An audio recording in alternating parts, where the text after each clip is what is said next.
This is David Booth. I want to talk about a piece of work on a road sector reform in Uganda, which was undertaken by my Ugandan colleague Fred Golobo-Mutebi and myself in 2008. It was a DFID commission. I want to explain in what ways this assignment was a case of problem-focused political economy analysis, using a layered approach. There is a trend of thinking with which I very much agree that applied political economy analysis is more effective and more useful for policy and practice when it is problem-focused or problem-driven. That's to say, targeted at a specific unresolved issue in development or development cooperation. This is the outline of what I want to say. I want to explain how it was problem-focused, how it was layered, briefly what the conclusions were, and briefly what kind of difference it made to policy and practice in Uganda. So, to begin with the question, how was it problem-focused? It was problem-focused in three particular respects. First of all, it was dealing with a major development challenge for Uganda.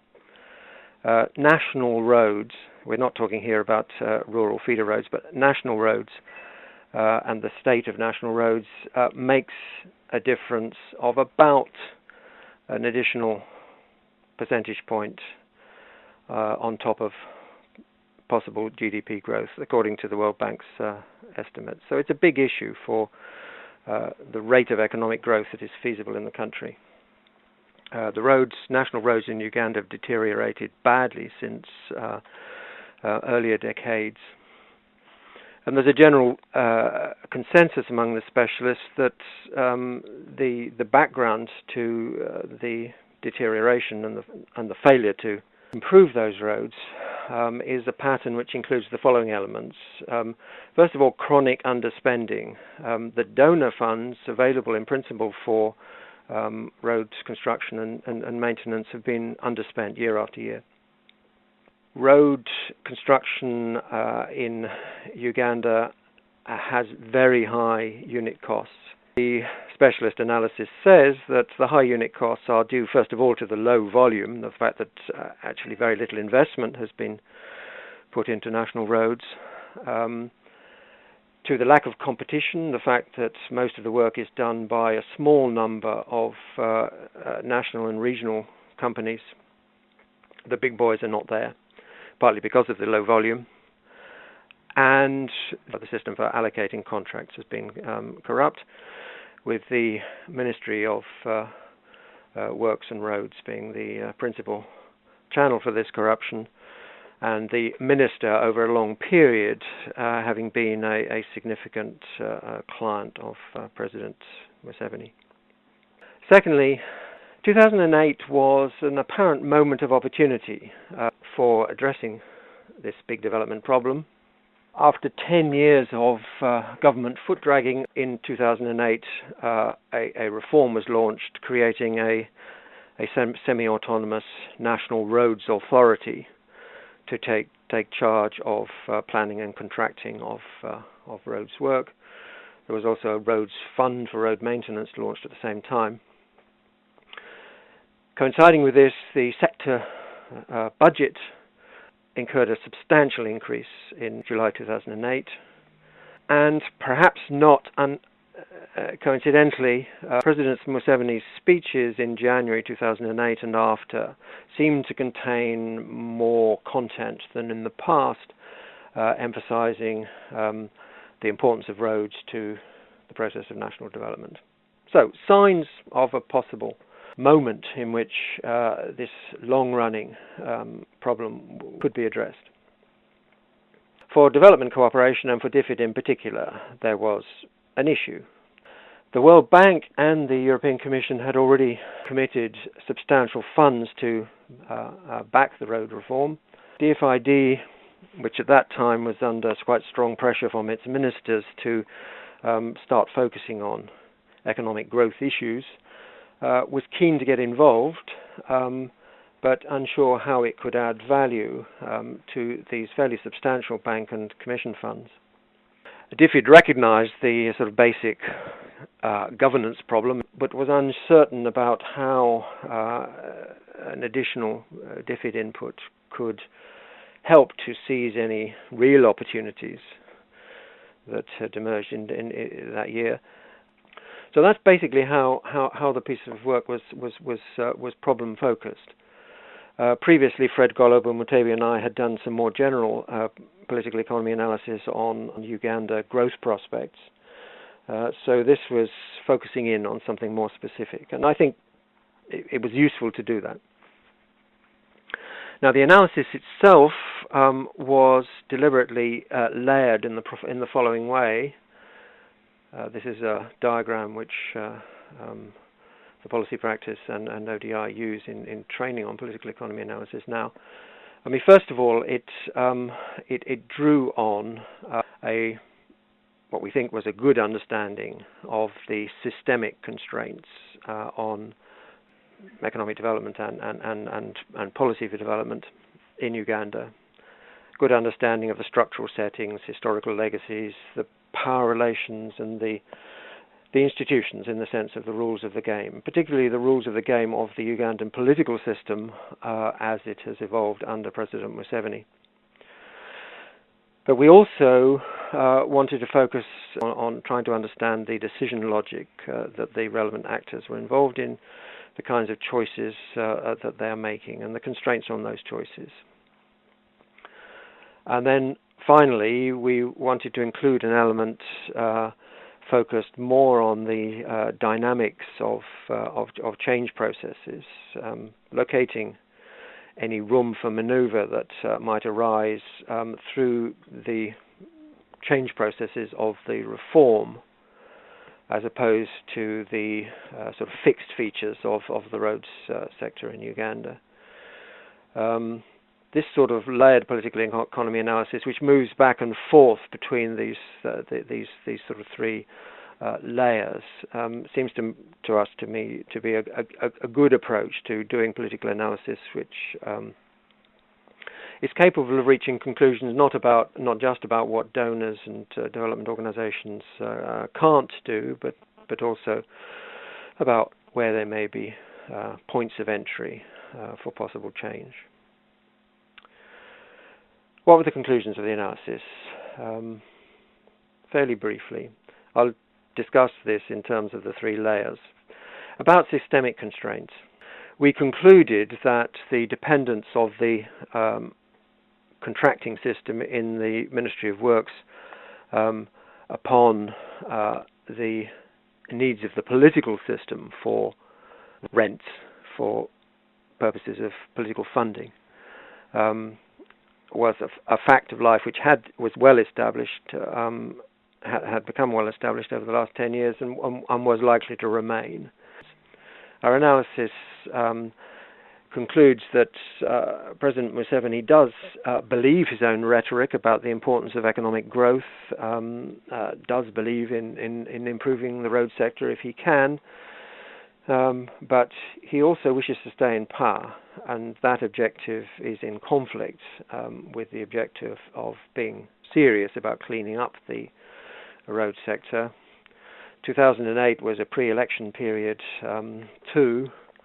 In that kind of phase, the conflict between what he perceives as the political requirements of getting back into power are in conflict with telling his minister in roads and other sectors that they've got to clean up their act. UNRA, we concluded, despite being formally semi-autonomous, not just a ministry within the regular civil service, past experience suggests that kind of autonomy for agencies is not sufficient to protect an agency from pressures from senior politicians. So we concluded about the systemic constraints that it will be unwise for the donors, for the bank, the Commission and DFID to assume that 2008 is a sea change from the point of view of the systemic constraints. They should not start throwing funds at the Uganda roads sector with the illusion that the institutional problems have already been solved and it's just a question of money. Quite an important conclusion, even though it's sort of negative and discouraging. Layer 2, looking at actors' decision logics, remains still a bit discouraging. We thought on the basis of our interviews that there are stakeholders in the Uganda national road sector who have a real interest in change. They're unhappy with the current setup and would like, if possible, to move to a setup in which they can follow their own professional principles and have a sense of doing a good job for the development of Uganda. And that was true of staff of the new roads agency, constructor firms, consulting engineers, and of course road users of various kinds. So in principle everybody would like to have change. But the overall balance of incentives and power does not seem in static terms at all favourable to a new system in the road sector. The roads users, the people who would benefit from better roads, are of course very many indeed, including anybody who consumes anything which has transport costs attached with it. They are many, but they are weak in terms of their leverage on the political decisions by President Museveni and his ministers. The would-be reformers are somewhat less numerous and somewhat more powerful, but they face major problems of collective action. The road sector faces a typical logjam situation in which there are actors of different kinds who will not take the short-term actions that would favour their vision and their interests in the long term. The first steps they would have to take are costly and risky for them, and the benefits of the change would of course have to be shared with very many people, which is a classic collective action situation. The first steps that would need to be taken include, for contracting firms, putting in a clean bid which is realistic about costs. They stand a very high chance of not winning the bid under those terms.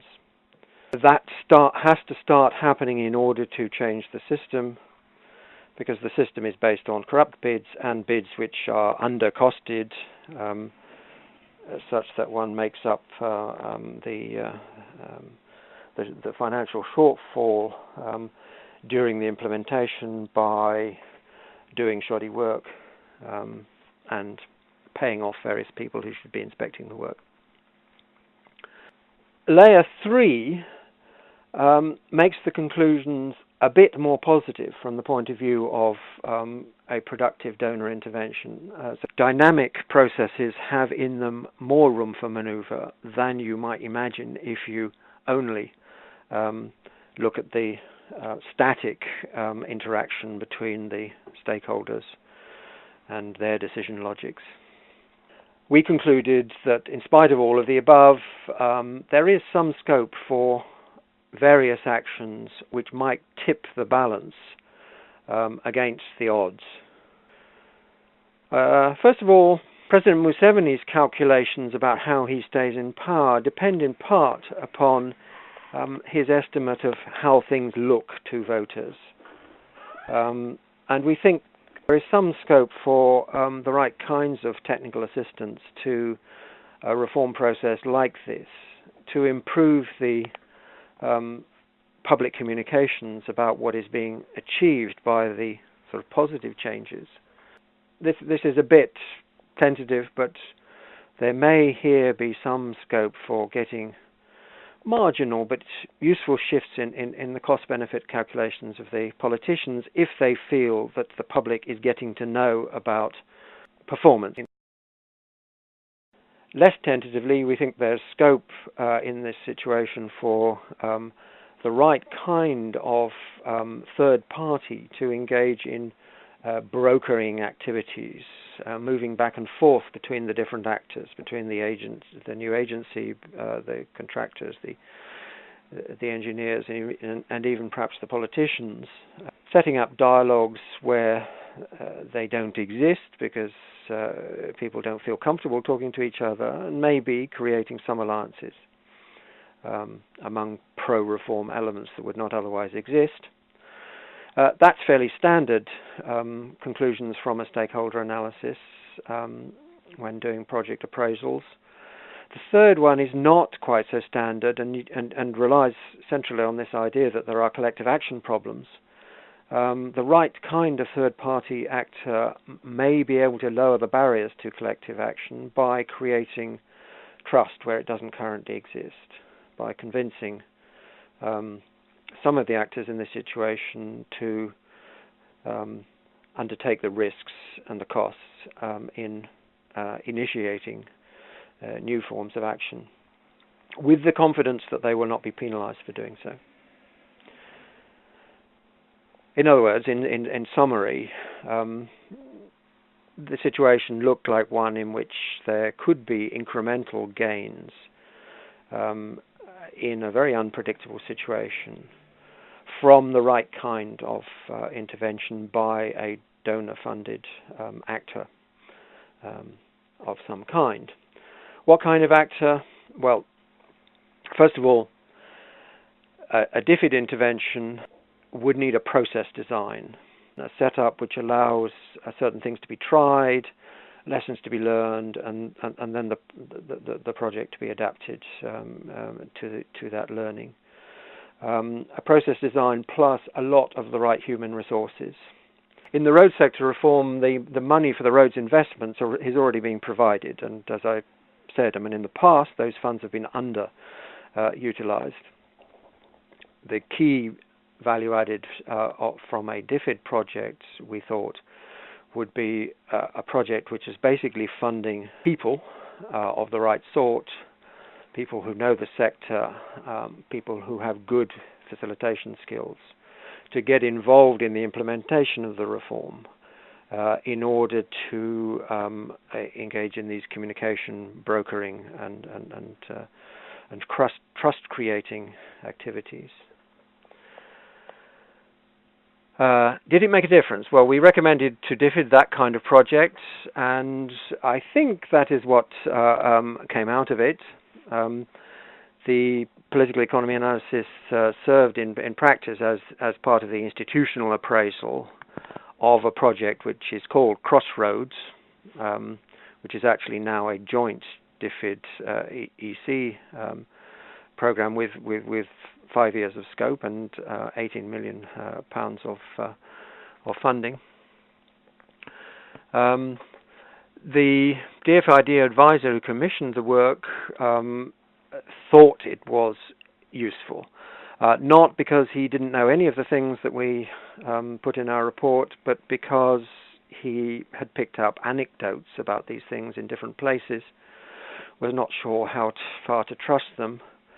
Our findings in general coincided with his anecdotal information and provided a greater degree of triangulation.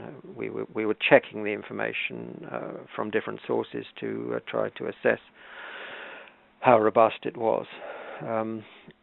So we provided an analysis which he, the advisor, felt he could trust.